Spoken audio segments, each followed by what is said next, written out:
All right, I'll be right back, everybody.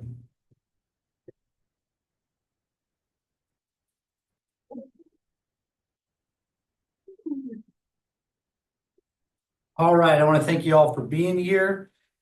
As you may know, Brooke has been doing the last couple talks. The reason why that is because I was playing playoffs in hockey, and the good news is we actually won, so we were the champs of the winter season. So that's why I have this in the office. This is the last day we get to keep it, and it's going back to the captain. So thank you all for having Brooke teach. I was glad to hear some good remarks. Everybody was very happy with all the information she was teaching. I'll be back going full tilt again for everybody. So with that being said, tonight's talk is on tattoos and piercings. So what we're going to learn about is different facets of it. But the part I really want to get into, we'll go over general information and stuff. But where I want to start is thinking about, where do people usually get them?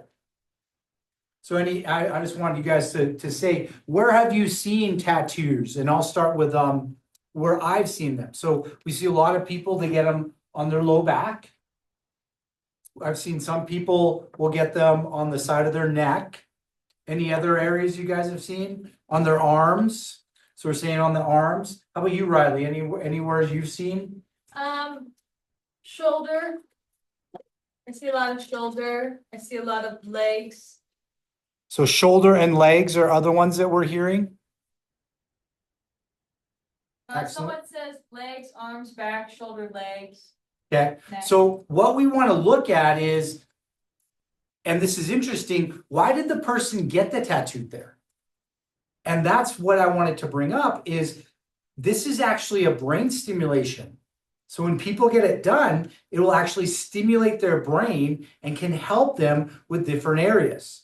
So I've seen it where people will get tattoos in the area that is not getting the stimulation because they have a subluxation in certain areas. So think about this. If they're getting it and they're prone to different areas, they can get it for shoulder. And the shoulder, if you stimulate it, will actually stimulate cross to their left frontal lobe, and it will actually help their shoulder pain decrease. Or they may get it for low back, and they get it on their low back, and it's a stimulation. Because if you think about, what does a tattoo entail? Well, it entails laying in a position, but then you get this needle gun that's literally poking you at a high rate. So if you understand that, we're getting a high stimulatory effect into the brain. A high proprioceptive or feeling stimulation is driving into the brain, therefore upregulating or pushing the brain up to react. So one that I saw that was really interesting, and I've seen multiple people get it right on the side of their neck here. And if you see right underneath the ear, right here in this area, that's actually where the atlas, or the first vertebrae in the neck, is. So that is a way to actually stimulate. You could slightly stimulate vagal function, or the vagal tone, or the relaxation. You can also use it to stimulate that part of your brain to help you perceive the world differently. Does that make sense? So that's when we look at tattoos, is they can be used as a stimulatory factor. One of the reasons people love tattoos is, obviously, it's for expression of self. But another one is, and I've seen this commonly, is it's actually an addiction. So what will happen with people is that they'll get tattooed and they will get that endorphin rush. And they're getting that endorphin rush because that needle is literally pushing them repeatedly, as well as that adrenaline surge. So we get that over and over and over again. So it's quite common to see that when you get a tattoo, you don't stop at one, you want your next one and your next one. And a lot of people will say it's a religious or cathartic experience. And that's literally because whatever that part of their body that they're stimulating, that endorphin rush will affect that part of the brain. So if we have low proprioceptive or feeling in, let's say, our low back, and we get a tattoo on our low back, it will actually make our brain look at that area very seriously and can stabilize that area. So if you're prone to low back pain, then you get a tattoo and you're like, this is the best ever. You know, now I can move better. It feels better. And it's literally driving up. And you get that endorphin rush. So you feel happy, you feel energetic, and it drives it up. So that's why we can see people get addicted to tattoos, is you're getting a neurochemical change. And just as people can get addicted to food, sex, drugs, different things like that, they can become addicted to tattoos because of the endorphin, because of the dopamine, because of that hit of happy that they get. And it doesn't just last for a short period of time. It can be prolonged because it takes time for energy to go in there and heal that area. So now we get the white blood cells coming in, we get the body actually healing it. So when we look at this, we have to understand that that's one reason why people may get tattoos, is because they're actually getting that euphoria, that happy feeling. And they can use it, and you'll see people quite often will get them on single sides of their body, and it's actually making them feel stable. So you'll see somebody will get a sleeve just on the left side, and the left is very common. I don't know if they know they're doing this or not, but commonly they'll get it on the left side. So a sleeve is like a tattoo that goes all the way up, and then that will stimulate the right side of the brain. And it will actually help them feel better for a short period of time. Another example of this is with the proprioceptive is we'll see it quite common that people will have shoulder surgeries. And when I talk about shoulder surgeries, that's cutting you open. Tattoo is needling you, so you're getting a high amount of information put into the brain. When that happens, we'll commonly see somebody will have a shoulder surgery done, and they'll do really good for 1 to 3 years because they had such a huge input of information that actually stabilized them. I actually saw this with a fellow that I played tennis with. He was shoulder pain, he had shoulder surgery, and all of a sudden his tennis game went up because it actually stimulated his right frontal lobe. He was able to proprioceptively see, and all of a sudden he started hitting better. That only lasted for about a 2.5 year time frame, and then he went back down again because he wasn't reinforcing that stimulation. Any questions so far? Doing good? All right. So what are things that we want to be aware of that we might not know could affect us with tattoos? Some of these are still things that we need to be aware of. One of them is the dye colors that there are. So you want to know that certain dyes people will be more reactive to. So allergic reactions can happen with like red, green, and blue.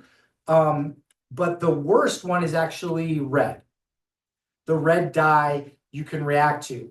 So if you are somebody who's thinking about getting a tattoo, I would highly recommend that you get maybe a little sample done to make sure you don't react to it.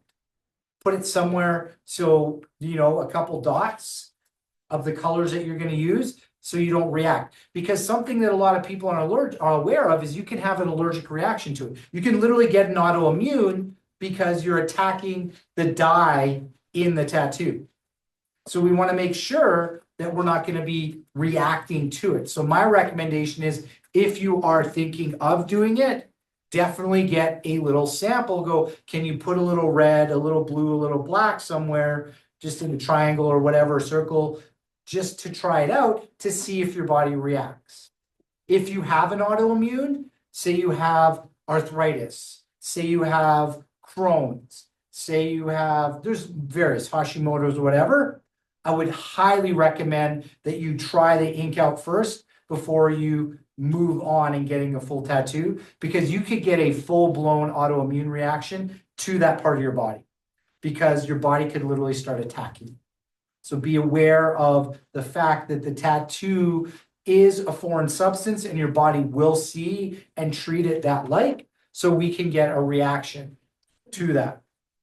The other thing is that if the tattoo is done in America, we're usually okay. But if you get it done overseas, there are inks that have heavy metals in them. So where would that come into play? If the ink has heavy metals in it, then if you get an MRI done, it can literally burn that area because you can actually stimulate it. So if you are going to get something like that done, obviously find a very reputable place that has been doing it for a long time. If you go into the place and you see anything that isn't clean, that's a red mark, because you're literally dealing with open wounds. That's what a tattoo is. It's an open wound. It's self-inflicted open wound. And you want to make sure that everything is clean, just like spick and span, everything is clean. You do not want to be dealing with any contamination of dog hair. Like, yes, it's awesome that little fluffies in the room, but that dog hair can literally cause infection. So if you're seeing an animal running around in tattoo shop, we got problems. Because literally it can hurt you. Does that make sense?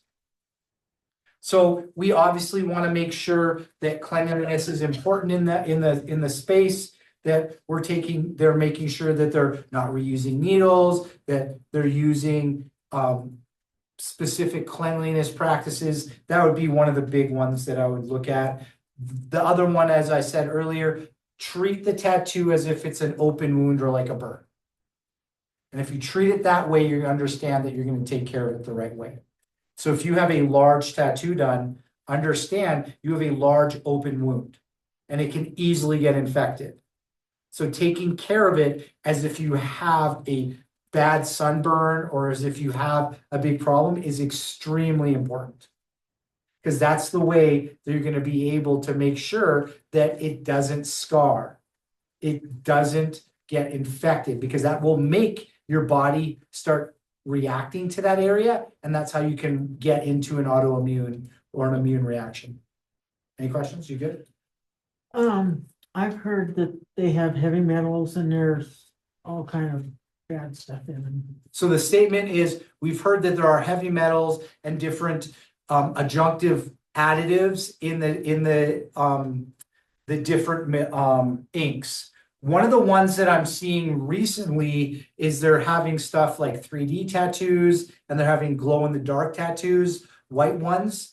And I haven't looked really in depth into it, but I would, before you do something like that, I would literally look at, because the glow in the dark ones are so that you can have a tattoo and it shows up in a nightclub or something, but it's not seen at work.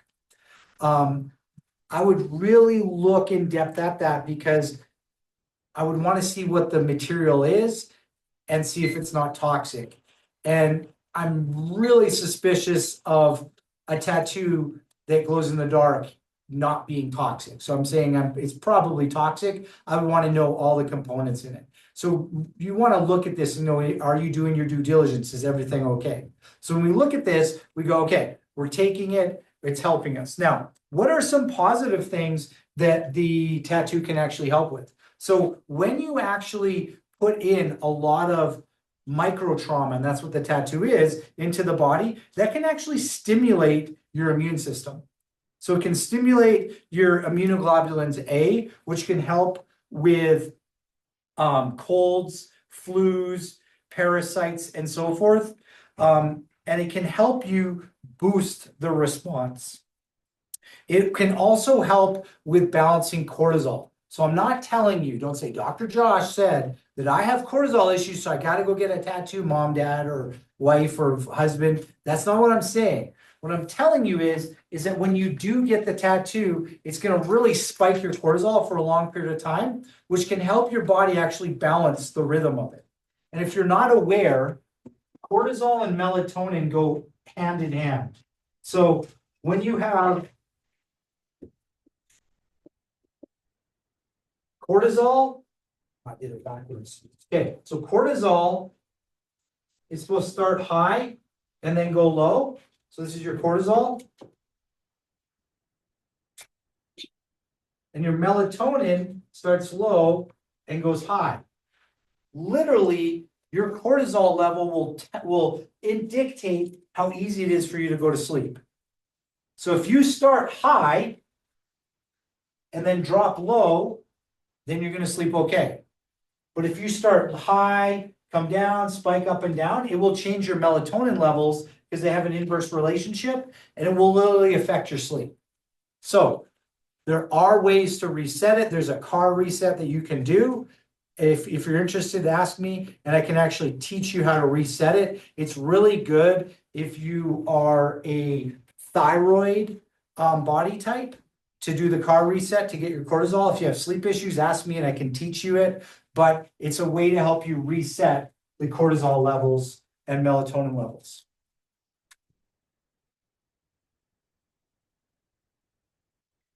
Let's see. All right, so I think we're pretty good on tattoos, good overview.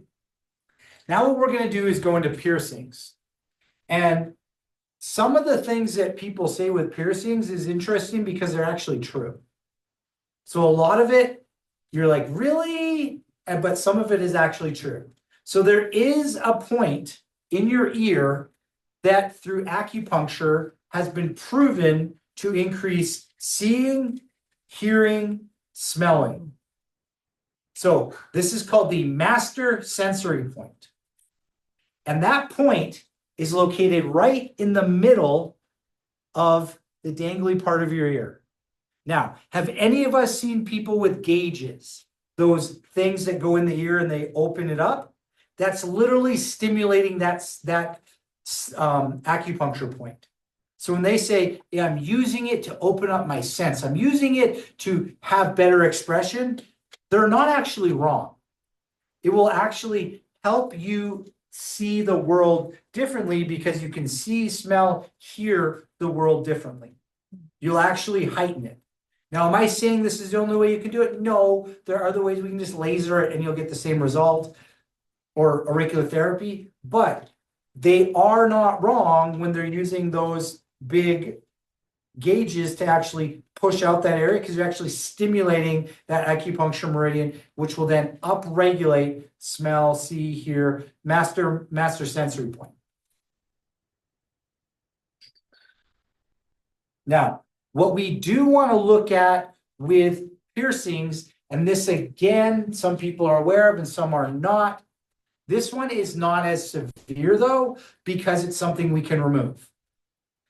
But if you are somebody who is starting to lose chemical tolerance, then this is something you definitely want to be aware of. And you go, well, what does that mean? Chemical tolerance means that your immune system now attacks things in the environment as if it's a bacteria or virus. What would be an example of this? Doc, I can't be around a smell or it literally knocks me out. Doc, I can't be around just certain shampoo or any of that. That means you're losing what's called chemical tolerance.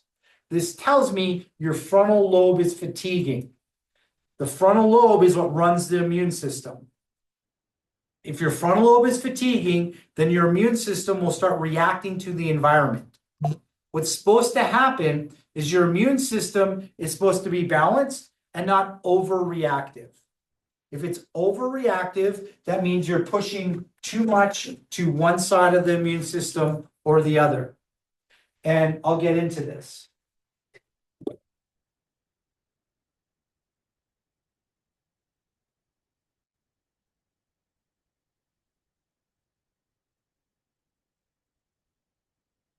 So there's Th1 and Th2. This is how the immune system works. One is called cell-mediated immunity, which means it attacks it. And the other one is antibody-mediated. So that's longer lasting. When the immune system is working correctly, it is balanced, and you are not going to attack yourself. Let's say you're somebody that has something like a Hashimoto's.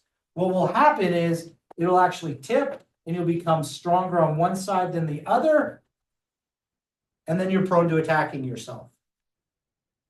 There are things that will balance you, though, and help you not attack yourself. These are things like vitamin D, vitamin A, short chain fatty acids or enterovite, glutathione. These are all things, as well as omega-3s, that will actually make you balance your immune system. So why I'm bringing this up is some people have allergies to metals. And they don't find that out until they get their first piercing and now they start reacting to it. Or they put on a ring and they start reacting to it. And a lot of people will hear, have allergies to any metal except for gold or silver. That's what we commonly hear, because they have filler metals, like zinc or manganese or different things like that. And those filler metals are literally just telling you that person has lost chemical tolerance. If you react to the environment, you've lost chemical tolerance, and that's telling me your body, the frontal lobe, is weak, and you're starting to cause imbalances. There are ways to help you though, and there's a test that we can do. It's a Th1, Th2 test, and we can figure out which way you're going. So we literally give you something to push one side of the immune system and see if it helps you get better or if you get worse. If you try one, it makes you better, we don't have to do the other one. This is a test, and you can literally use it to help balance your immune system if you have an autoimmune response. If your immune system, what's driving it. We can also use the neurology to train you to help push it up. So with piercings, there's obviously things that we want to look at that we should be very aware of. That's the sensitivity of the area. So the piercing in a nipple can easily get ripped out. Piercing in the tongue, it's actually predisposing you to dental issues.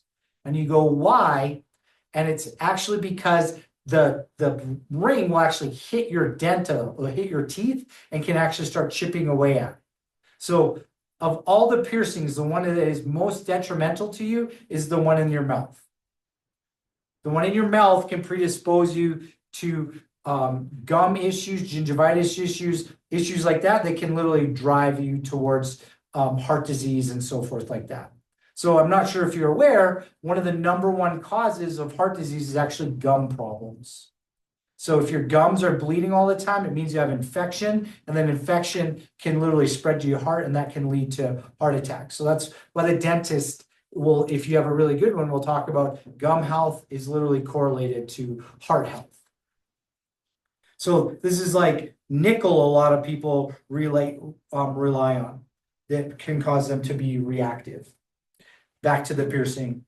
Now, the other thing we want to be aware of is if we are okay or not okay. If we're prone to keloids, piercings are probably not going to be what you want. So keloid is a scarring of the area that has been pierced. So you'll see big bumping or scarring showing up, and that's a keloid or a scar formation. So for piercings, whenever you do it, the key is sea salt over it. You're not going to want to use cleaners or antibiotics or anything like that. You're going to want to use the sea salt to clean the area.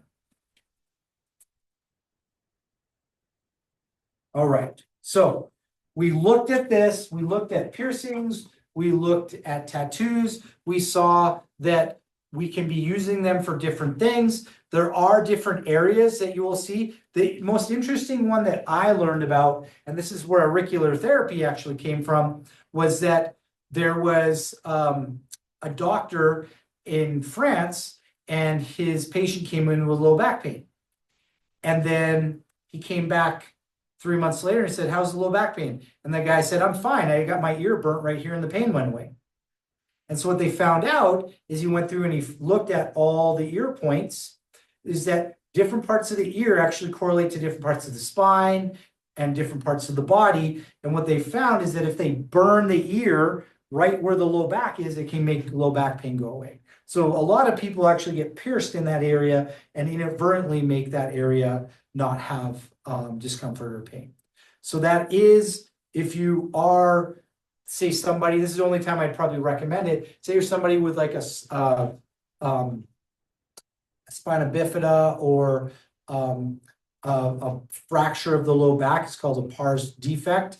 That's somebody that a piercing or a tattoo in the ear could actually make the pain get better. So it's somewhere where you could use that. The thing though to look at is because we're being abrasive to the body, there can be some negative side effects. So obviously use at your own discretion, but when you look at this, understand why you're trying to do it. And if you're trying to do it to impress somebody else, that's never going to work out. If you're trying to do it for self-expression of something that you truly love and will still like when you're 90, move forward. What I would say for you always is look at yourself in your 20s or 30s or 40s or whatever age you are and go, when I'm 90, am I still gonna like this? Because I remember when I was a young kid and I was 18, 19, I was like, oh, everybody's got what was the big thing when I was a kid? It was the Looney Tunes. So they had the Looney Tune tattoos. I'm glad I never got one of those because that is not the cool thing to have anymore. And so you want to look at it and go, is this really something that I want to have in my older age? So what I want you to look at is there is some validity for getting it. It can help you with physical issues. There is some validity in actually helping you process the world better. But is this an expression of our art or our personality, or is this something we're using to actually mitigate a problem? And you can use it as a problem mitigation. So if you weren't aware of that, that's something you can do as well. But don't say, well, Dr. Josh said, if I get tattooed right here or a piercing right here, my low back pain will go away. I say it is correlated, but you have to know the exact right place before you're going to do it. So if you are looking into something like that, talk to me first. I'm obviously going to say I don't recommend it, but if you're going to do it, I'm going to at least tell you the exact place to get things done to actually help yourself move forward. So with that being said, I would say I want to offer an invitation to everybody online and here in person. That invitation is, who comes to mind in your life that is not healthy? Whoever just popped into your head right now, that's the person that I would love to talk to. That's the person that I would love for you to have them come in and just check out what we do. That's the person that they can watch one of our talks. But what I'm saying is, I would love for you to be the light to help that person you're thinking of right now, that one, and be somebody who could change their life. Because when you do that, it will literally change your life as well. And it will change your community. So be that light for that one person, that one friend or family member.